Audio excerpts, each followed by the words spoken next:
Okay, welcome everybody. Fantastic to be here. My name is Mark Dodsworth. I'm the International Director of Actitud Creativa, the company behind Ideas World Cup. And today we're moving into the next of the series of creative conversations. And I'm more than happy to be joined by my good friend and creative collaborator, the amazing, incomparable Lee Kitchen. Lee, how are Hey, you doing hey, today? how you doing, man? Very good. We're thrilled to have you. Today, Thank we're you. going I'm to be thrilled to be here. yeah, yeah. You've been talking about this thing for a long time, man. I'm so happy that you're that's finally coming true. So, and you've done a lot of great things the last couple of weeks for World or what do you call it, Ideas World Cup. It's been really nice to Absolutely. watch. Yeah, absolutely. We've had a brilliant series of events, and this year we've got more than 50 organizers around the world. In fact, this will be the largest edition of Ideas World Cup, and we're thrilled to be sponsored this year by the BIC Foundation. Unfortunately, our sponsor can't join us today, but Alison James, who is the executive director of the BIC Foundation, has sent us a short message. So I'm just going to open with that, and then we're going Excellent. to kick into what today's session is about. So let me share screen and press play. Okay, let's do this. Hi, I'm Alison James, Executive Director of the BIC Corporate Foundation. I'm delighted to share why the BIC Foundation is sponsoring Ideas World Cup and how you can get involved with our global creativity community of practice. Here at the BIC Foundation, we're very proud to be the primary sponsor of this sixth edition of the Ideas World Cup competition. Why? Well, quite simply because our mission at the Foundation is intrinsically linked to creativity and innovation. At the Foundation, we aspire to live in a world where there's equal access to quality education that inspires and empowers our youth. With a special focus on building creative skills, our programs directly enable and empower our participants to build stronger, more inclusive, more creative communities, while inspiring and equipping our children and young adults to make their mark on our world. Through our partnerships, we're very proud to have directly contributed to the development of some of the most inspiring and innovative pool of creative change makers in our society. And yet, there is still more to be done. We want to build an ecosystem for change to drive creativity in education and amplify the development of creative skills in our youth. So to support that aim, the BIC Foundation has created the Global Creativity Community of Practice. This is a group of educators, researchers, organizations, foundations, and not-for-profit leaders, all of whom are passionate about building creativity in education. Our community exists to accelerate the development of creative skills, to amplify creativity in the design of education programs, and to promote creativity in the adoption of education policies across the globe. So, by sponsoring Ideas World Cup, we're delighted to inspire this global brainstorm on our central challenge question: how can we inspire creativity in education? Whether you win the grand prize of the competition or not, all of your ideas are valuable and important. The community of practice hopes to learn from your ideas and use them to support the building of a global movement that will transform our education systems across the world. So thank you so much for all of your ideas. We really look forward to reading them all. And if you'd like to join us in the creativity community of practice, please just search online for BIC Foundation Creativity Community of Practice. You'll find more information and a link to our member-only LinkedIn group. I really hope to meet many of you in a future virtual meeting. So I hope this helps to give you context about why I'm so passionate about Ideas World Cup and our focus on driving creativity in education. Thank you all for your passion, for your ideas, and for making a difference in the education of our youth all over the world. Thank you. Beautiful. It's great to have Alison be able to join us in such an easy, technically assisted manner. And it really has been amazing last few months. As you said, Lee, we've been really amped, really busy, and really stretching this year's competition to be as inclusive as possible. This year's theme, as Alison mentioned, is how to inspire creativity in education. And we have 5 sub-themes under that the organizers around the world have been looking at. One theme is about environmental protection. Another one is about creative cultures. We look at diversity, equity, and inclusion. the future of learning and something called the network effect. And these were suggested themes designed by the CCOP, the Creativity Community of Practice, and it's been a really rich experience. So let me jump into now introducing Lee the way he deserves to be introduced. Right? Thank you. Not only is this guy one of the most fun people to be around, he's very much known as a world-class 5-star innovation catalyst, and he should be. Expert in as a workshop leader, a culture change agent, a design thinking trainer, and most importantly, somebody that carries over 32 years of working with Disney, one of the most creative companies in the world, helping to create their most impactful marketing campaigns, memorable guest experiences, and of course, real-time operational efficiency for a very big, globally renowned company, as well as being an avid pop culture fanatic, loves Star Wars and everything else. Yeah, happy late Star Wars Day. He does. It is. May the 4th be to all of you. Yeah, may the 6th be with you. We're there. We're on the 6th already. Look at him go. So Lee, absolute pleasure to have you with us today. Of course, today we're talking about how to choose the best ideas. And I can't think of anybody else better that can not only share a bit of your experience, but also give us some tools and techniques that you've used over the years that help people move from the divergent mass of ideas into essentially making sure that they choose the right ideas. So welcome, Lee. Great to have you. Thank you. And thanks for that great introduction. My goodness. I need to carry you around everywhere so you can introduce me. It's really great. Okay, so you've gone this far, right? You had a really great brainstorm. You've got a ton of ideas, right? Because that's what you were supposed to do during the IDS session. You were supposed to generate as many as possible, and now we're gonna narrow the funnel now just to a few, and that's a tough gig, right, Mark? I mean, it's hard because there's a lot of passion behind it.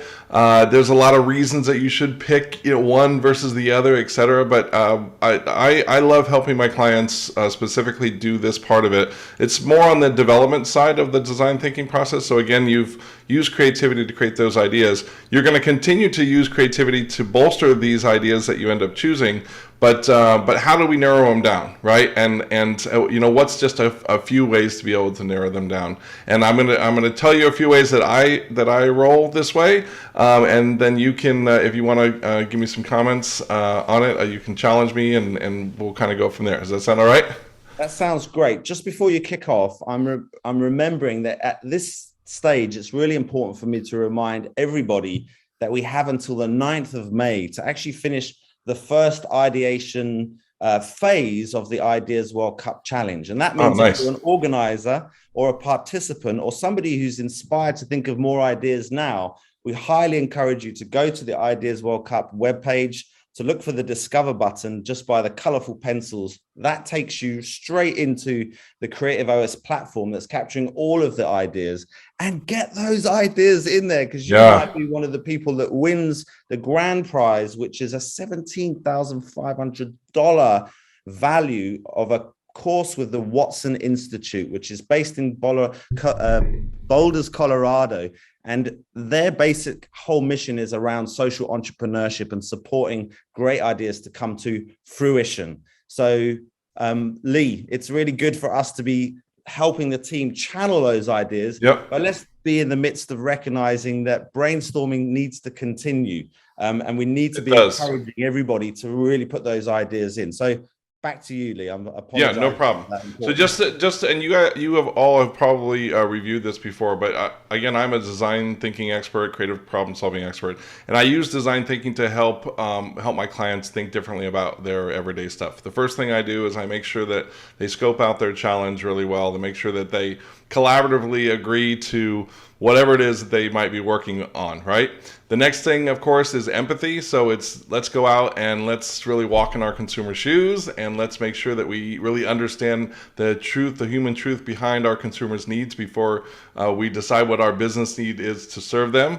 Of course, then ideation, when you create a bunch of ideas to answer that challenge, right? And then we get to this side, which is the development side. Now, I usually start this selection process actually at the final idea session. So I've had a couple idea sessions for my clients. Usually towards the end of the idea session, I will kind of ask them to what I call cull and combine, which is let's pick like ideas that seem to be really close together, and let's actually merge them. Now, a lot of times there's some nuances and differences of ideas where they don't actually match well, and I say when in doubt, split it out, right? So let's just keep them separate.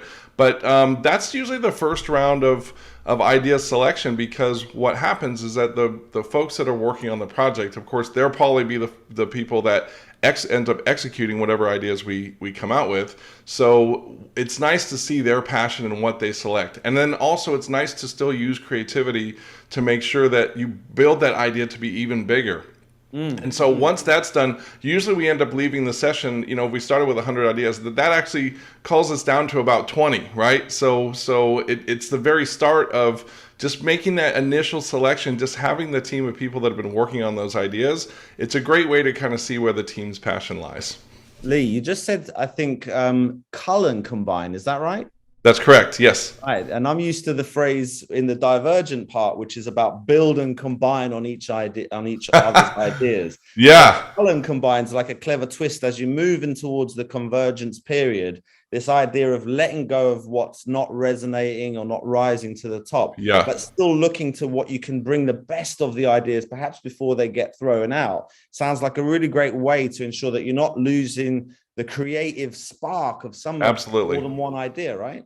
Yeah, absolutely. And what I always tell my clients is I always say, make sure that you don't just pick ideas that make you feel comfortable. So what I want them to look at the idea through is the lens of what do we say we wanted to create in the first place, right?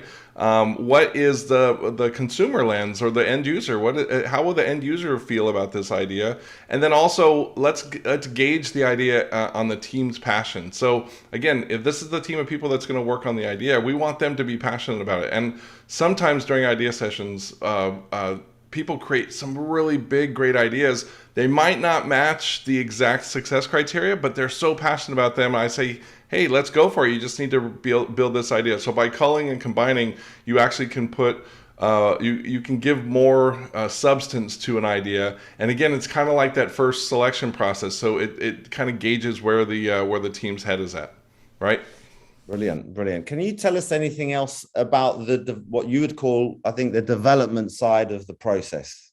Yes. So at this point, once we've kind of culled down to about 20 ideas, and I'm just using that loosely, right? Of course, it'll be different in any given session. But once we're down to 20 ideas, I'm really specific to make sure that when we're gathering collaboratively, that we know that we're both being a little bit divergent and a little bit convergent, right? We're not going down the funnel quickly. We're kind of taking an abstract journey to lower the funnel, right? And what I say is we start, yeah, exactly. You know what I mean. We start by just making sure that those 20 ideas now, how do they look against our success criteria? So I usually ask my clients to decide on 4 or 5 things that basically will mean success once we execute these ideas. So, and then we stick to those throughout the whole process. So we don't change those on a whim. We agree to them early on, and then we judge our ideas by them. So now what we're going to do is we're going to take those 20 ideas and we're going to look at each one of those 4 or 5 success criteria, and I actually have people give it a rating under each one. So it's a tool that I call the Stargazer. It's actually a spider graph, and I basically have them say, okay, so if you said success has to be drive revenue, do you think this idea is going to drive revenue? Give it a 1, 2, or 3. Do you think this idea is going to be good for marketing? Give it a 1, 2, or 3. And at the end, you see kind of the surface area. When you connect all the dots, you see the surface area.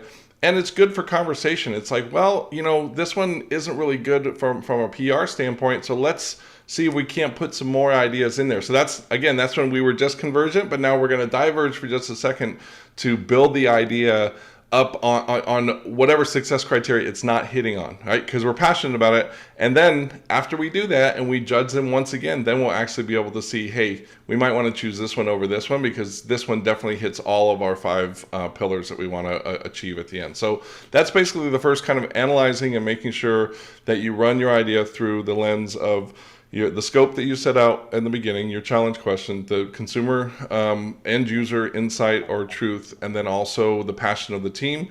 And then you can use a tool like Stargazer to kind of judge and evaluate how your idea vets up against your success criteria. That's the first pass. Can you speak into any real experiences where you've seen this process kind of coming alive, and as a facilitator holding that space, what does it call from you when you see a team kind of going? Because I'm sure not everybody's at the same pace of convergence, right? So how do you manage that? So an example I would use is I helped my partners in Hong Kong. I helped them redo their annual pass program, and we had over 300 ideas, tactical ideas to improve the annual pass program under 6 different verticals, basically. And it was a tough thing for them because all of them were good. Like, seriously, we should have executed every last one of those ideas. But of course, we, just like everybody else, Disney has a budget, so we couldn't execute every last one of them. So it was basically, I kind of did a round of, I call it speed dating.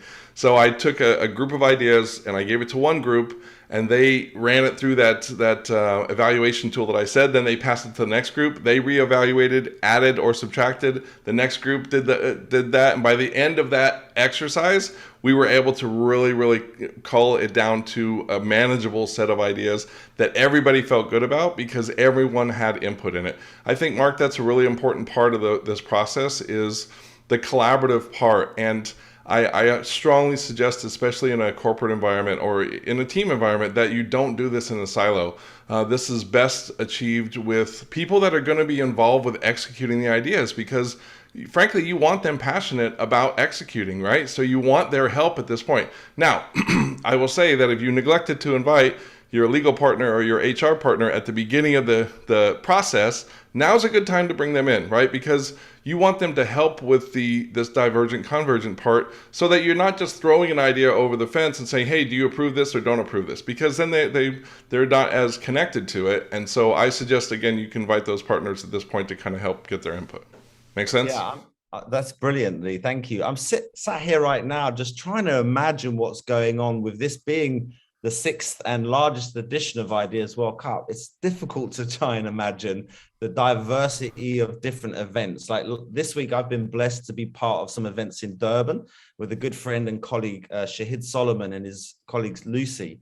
And they were bringing in people that are dealing with the river flood issue that's just happened. We've had over 450 very sad loss of life in the city with massive floods caused by obviously big environmental challenges and watching that group go through the process together and figure out, how do we choose, has been a really interesting process. We even had an experience where we did an online workshop, or I got to come into a Durban classroom of up to about 30 young people that were from those communities affected. And it was just, it's really amazing to see kind of, for instance, young people on Wednesday, I think it was, dealing with an issue right on their doorstep, some of their homes, some people they know, perhaps even losing their life. And then think about other organizers in the world that might be doing it in a corporate office and having a conversation around policies for education.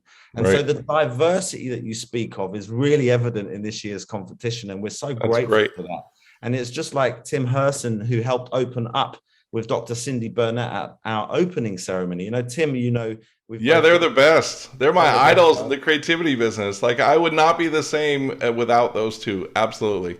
Yeah, absolutely. We were really blessed to have them do our opening. And one of the points that Tim often speaks about, in fact, he spoke about it when he opened up Mind Camp, the Canadian creativity conference that we both attended a couple of years back. And I remember in his opening, which was very different, right? There was no seats in the auditorium. There was just a crowd of people going, what's happening?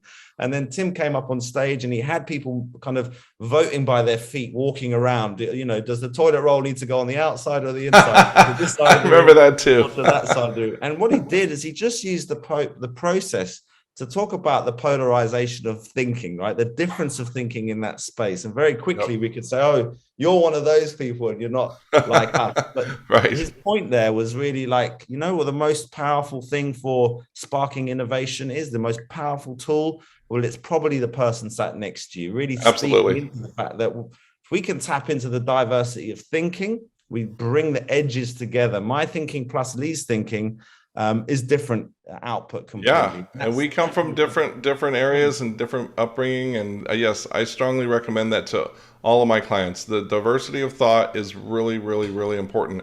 And I get a lot of clients that only want to bring experts into the room, and I'm like, you can bring the experts into the room, but if you continue to do that, you'll still probably come up with the same ideas that you did the year before. So by bringing in other folks, I call them unbiased ideators. Someone that's not really connected to your challenge can really offer something totally different to the thought process, right? And unbiased ideators. Unbiased ideator is what I call them. Yeah, Because they're not connected really close to your challenge, but they love, there might be natural ideators, and those are the great people in the room. I was lucky at Disney. I had like 20 or 30 of those on my roster that if I invited 15 marketing people, I'd invite 5 people outside of marketing, and they didn't have anything to do with their business. They just came over to help us create ideas, and it was magical when it happened. Trust me on that. It was really great. Yeah, that's incredible. Imagine having that resource, 30 different minds at your fingertips. Say, hey, what do you think about this? It's great. It's really great. I'm seeing that we've got a hand raised by one of our guests, and what I wanted to do is make sure that everybody feels that you're part of today's event. If you have any questions that you'd like to put, please put them in the chat group, and we'll let Lee have a go at answering some of these questions. So feel free to do that. Todd, I can see your hand raised. Hopefully it's a question you're happy to share as we're in the webinar format. I don't often spend time in webinars. I'm so used to being in a work. Looking at faces and stuff. Me too. Yeah. So Mark, another thing that I was just looking at my notes, another thing that happens a lot of times is people decide, hey, let's put up all the ideas up on the wall and let's vote on them, right? And in traditionally, the way I've seen people do it is they hand out little sticky dots, and everybody kind of puts their sticky dots on their favorite ideas. And inherently, that has some drawbacks. And in the corporate world, the drawbacks are a lot of people will automatically just follow the leader, right? Oh, if the leader thinks it's a great idea, that I should put my votes on this leader. A lot of people will save their votes for the last and do what I call an idea Hail Mary, which is making sure that they save their 2 ideas.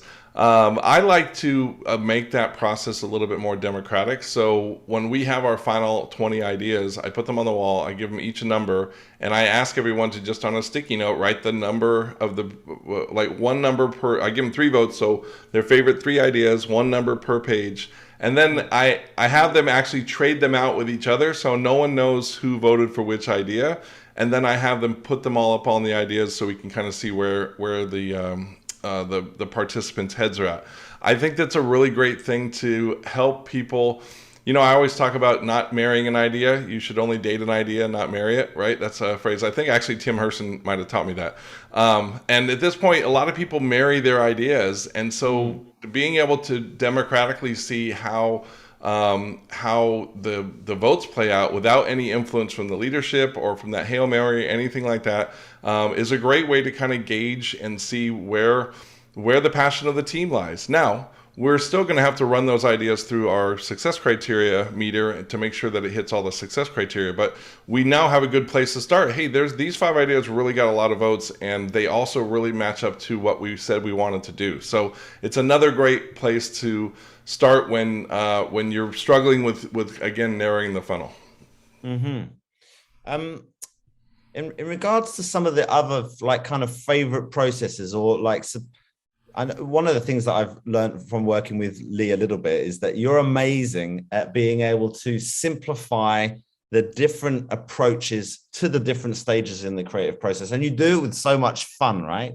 So there's a lot of quick talk, the example of the unbiased ideators, that kind of language pops out of your mouth really quickly. Me, I've always want to write them all down because I kind of understand it's just the way you've kind of captured it. And I guess that's creativity in action. Us both being part of a global network of creative practitioners. We've been using what we call the language of possibility, inspired by the Osborne-Parnes model of deliberate creativity. Absolutely.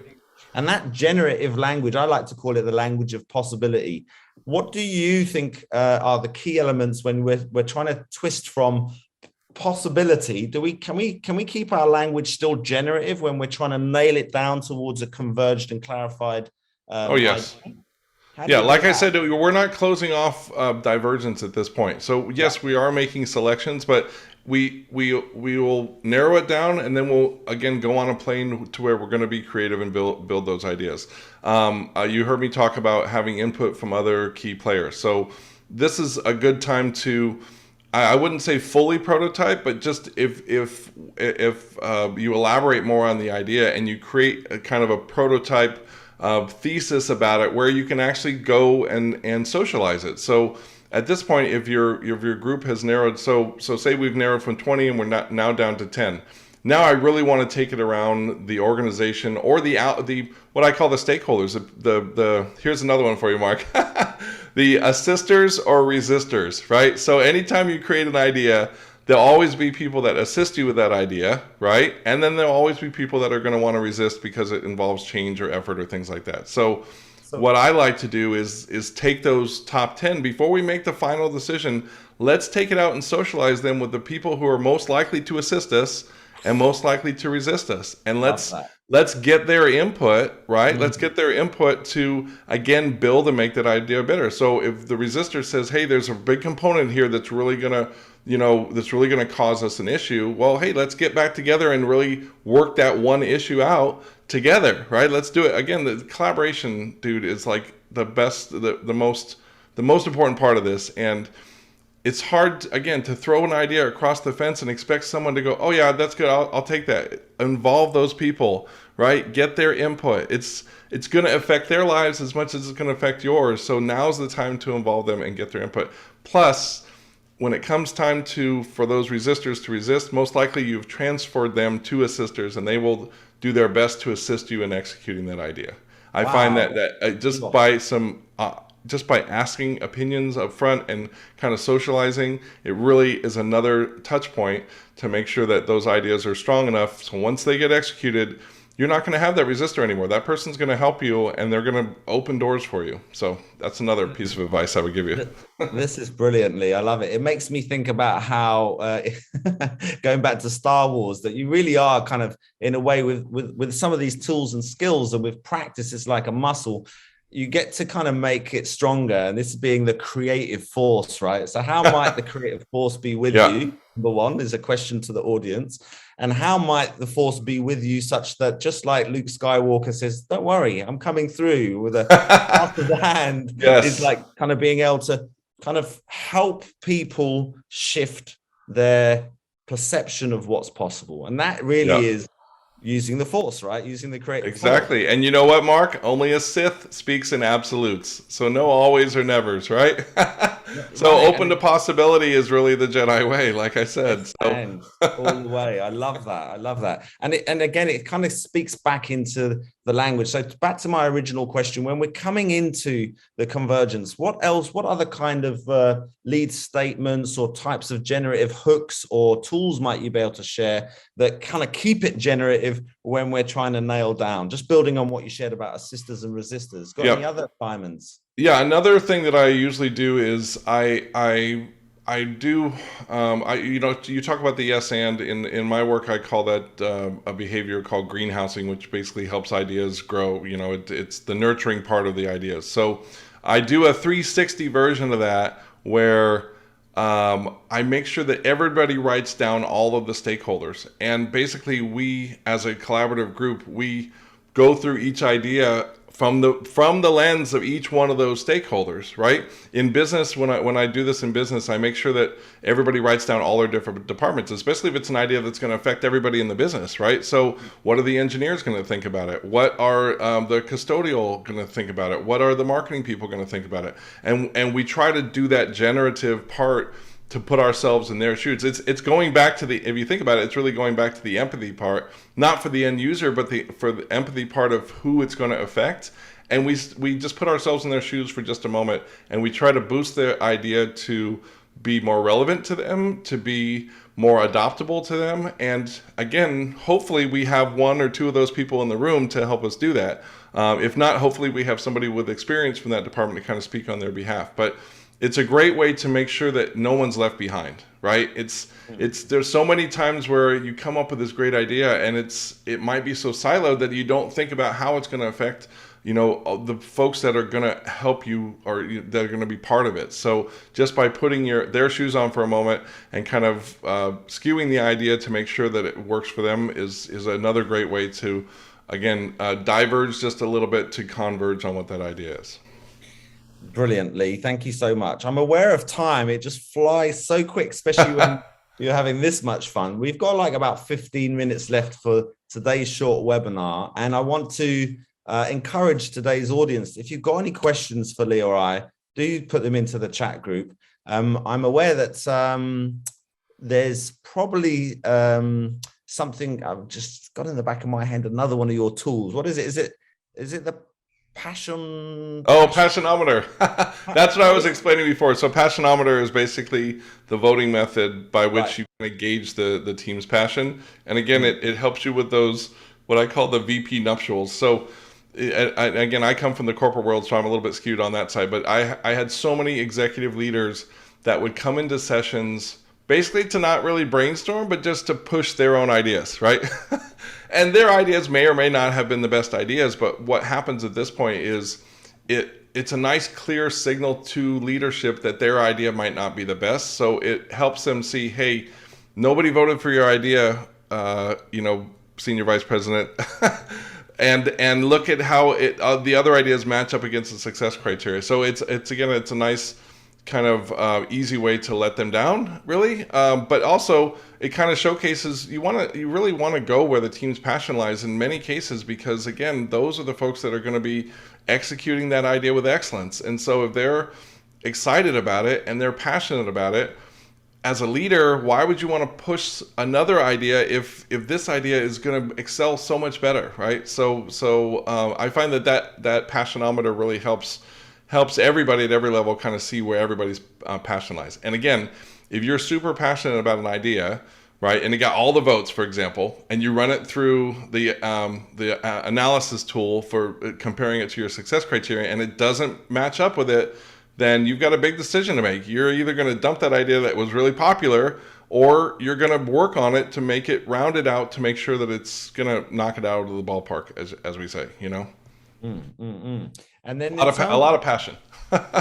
Yeah, we love to channel that, don't we? I just thought of another tool also, Mark. I'm sorry, I thought of another tool too. No, do you want to hear about it? This moment when Lee goes, whoa, whoa, whoa, is what we call an inspired moment, right? Okay, so this is another one. This is another great tool I call pot shots. So many times people want to shoot ideas down, right? And a lot of times, I've kept everybody positive through the 2 or 3 sessions that we're having, and everyone sometimes just needs to be a little bit negative just to get off their chest. So here's what I do. I do this pot shot thing, which is like 2-sided.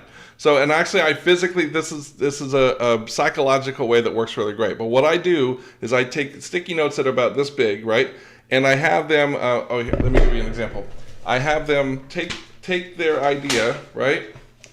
And on the back side, you can't really see it, but on the back side of the note, on the sticky side, I have them write what's wrong with the idea, right? So give me something that's wrong, what's something that you're really negative about the idea that you don't like.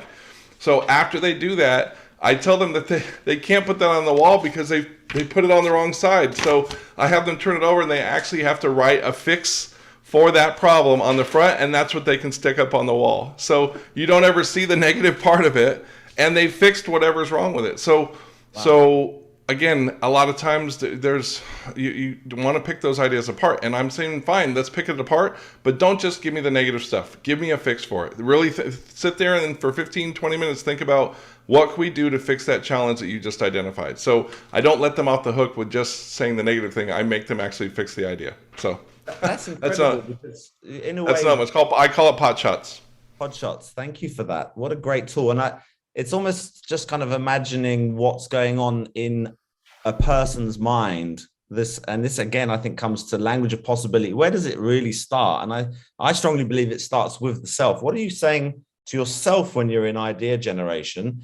And what do you say to yourself when it gets to the point where you have to choose the right idea? There's a lot of pressure in a way, right, to get the right idea. Is there anything that you can speak into what if you choose the wrong idea? Have you got any experience in Disney? They came back, they're like, that was the wrong idea. Yeah. Any learnings? I think that you remind me of another tool, and I call this tool finding the DNA. So a lot of times you'll generate an idea, and maybe there's a certain group of people or a certain group in your business that actually has to go and execute it. And like 3 or 4 months later, you see the execution, and the execution is not at all, it's close, but it's not at all what you generated. It's not the same idea, right? So to avoid that, what I ask people to do is, once you've made that selection for those, top 3 to 5 ideas, let's take time and make different versions of those ideas. So let's make a version that's more expensive, that's more elaborate, and that's harder to do, right? Let's make different versions on that scale. And then on the other scale, let's make the cheapest version possible.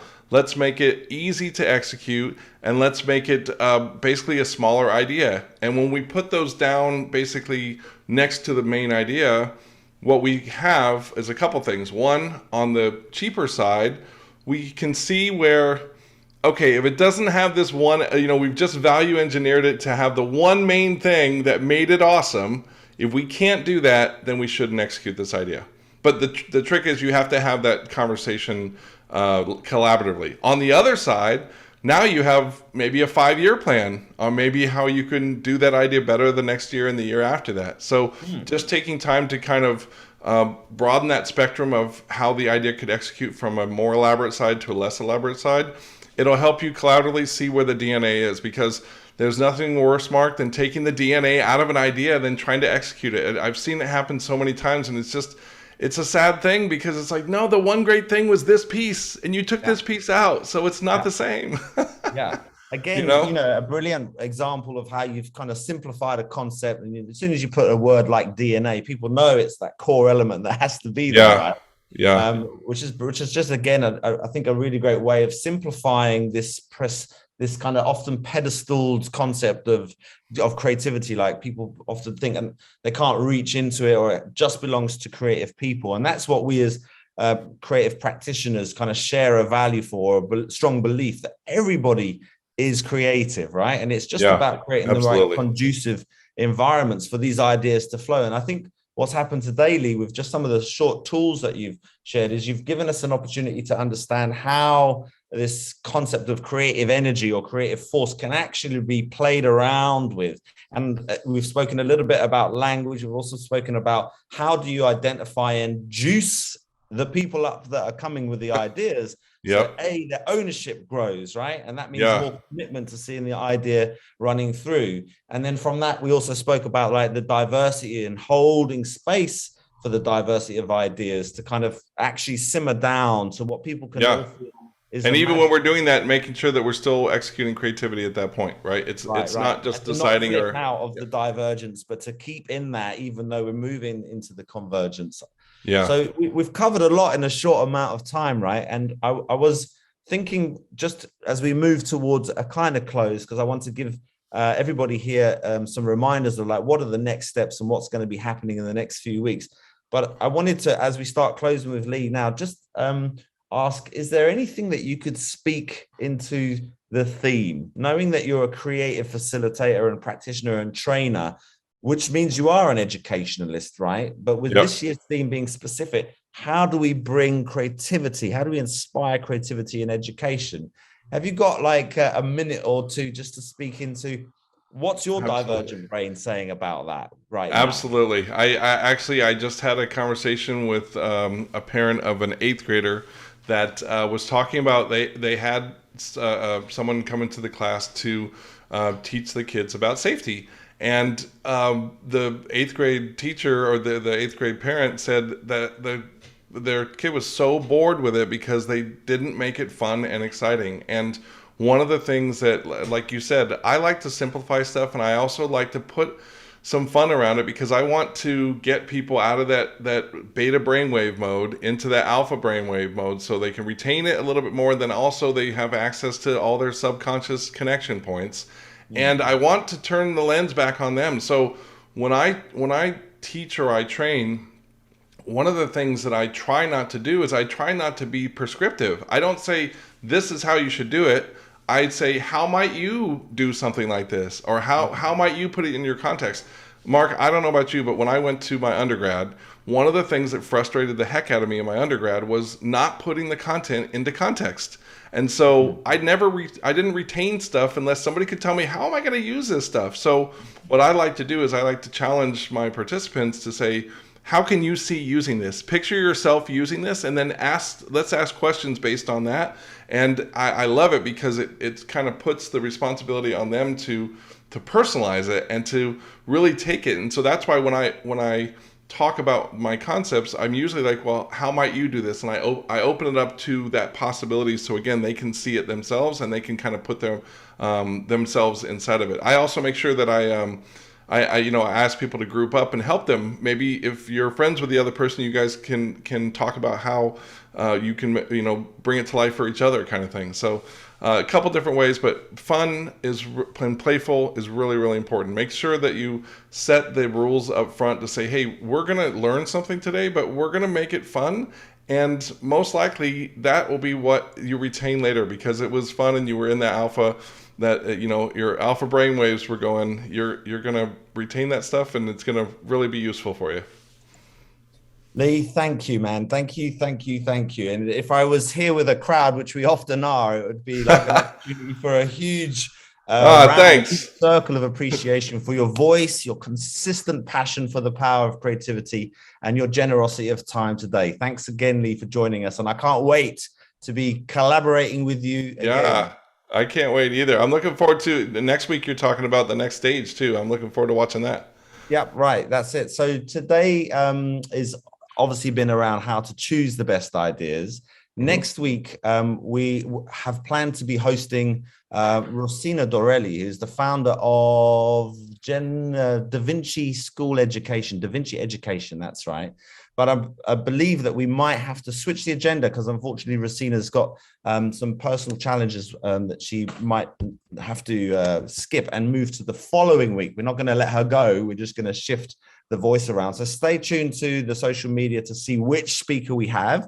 But the theme next week is that we're moving into how to make your ideas a reality. And that'll be the same time, same place. And we'd really love you to come and join us. I want to just share a few other kind of next steps. Of course, again, big encouragement. If you're an organizer, how might you inspire all of your participants to put it pencil in hand or fingers on the tabs there and get some more ideas out before the 9th. Remember, the more ideas we can create, the better quality idea we hope to find from that. And of course, not only is there the Watson Institute prize, but there's also prizes for the most effective organizer, the most ideas, and then the best ideas will go through towards the finalist opportunity for the Watson Institute. We also have 5,000 euros of mentoring and training that will be offered by Actitude Creativa to another team. Again, all about getting these best ideas to hopefully bring them to fruition. I'll also let everybody know that we'll be working closely with our community of practice, the creativity community of practice members that are going to be supporting us in the selection process to go through all of the ideas that are collected this year. So that's going to be an important thing. We're also going to have an event after next Friday. And then we've got another event up to the 27th of May, which is when we have our closing ceremony and the finalists will be announced. So we really hope that the audience have learned as much and dance away with a bit of inspiration from you today, Lee. Yeah, that is awesome, dude. I can't wait to see all of it come true. I want to say that anyone in the audience, I'd love to connect with you. You can look my LinkedIn page up. My first name is Lee, my last name is Kitchen, and of course my website is magicaldude.com.